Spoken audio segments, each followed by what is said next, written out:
I was injured about 12 years ago in Kenora, Ontario, in a fall. And in that fall, I had injured my spinal cord, so at the T12 level, incomplete. And I was hospitalized in Winnipeg for 2 months and then transferred to Stan Cassidy. It really turned everything upside down because I was so active at work. I was in physical labor. I worked in the woods and I worked in retail at the time of my accident. So I was really the type of person who was always on the go and had to keep moving. And when that happened, I was lost. I had no idea what I was going to do. And with sports as well too, I was really active in any kind of sport you could think of. And in that department, I was lost as well too. I was like, well, how am I ever going to play hockey again, or basketball, or football, or So I was kind of lost and didn't really know. At that point, when I first got hurt, didn't really know where to go for any answers. When I was first hurt in Ontario, I was working for Zellers in Kenora, and I was flown to Winnipeg all by myself. I had a group of friends in Kenora; they came to visit, but my family came out to stay with me for most of the 2 months I was there.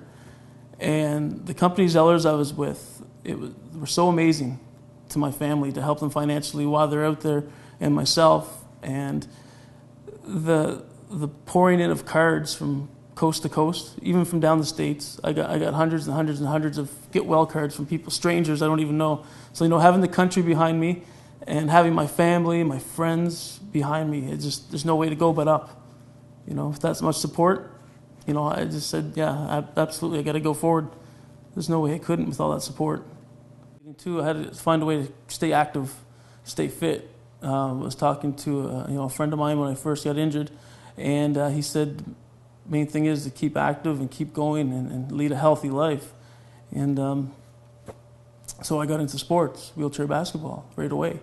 And different other things too, like driving. How to get our vehicles equipped with hand controls to operate the gas and the brake. That was pretty challenging at first. It was kind of odd. And then other day-to-day stuff would be like just taking care of your wheelchair. It's everyone's got to tie up their shoes to get going. We got to make sure we got air in our tires to get going. I went to Compu College for a year just to get back into the education system, and I'd planned to probably go to university after that. And I got a job placement with MB Power for 30 days, and I started off with accounts payable, doing the shredding the paper and pulling the staples, just whatever. And I just they kept me on, extended my work term, and I moved on up the ladder, and now I'm a full-time buyer. Like I said, I was always the type of person that when I was working, I'd always have to be on the go. But with this job, I was confined to a desk, to a computer for 8 hours a day, which I found really hard. Because my nature was to get up and just go and do manual labor or whatnot, talk to people whenever I wanted to. But with the disability, sitting there for long periods of time, you get really stiff. And so I had to make some serious seating adjustments because before I was just into the wheelchair. I never ever transferred off into an office chair or anything.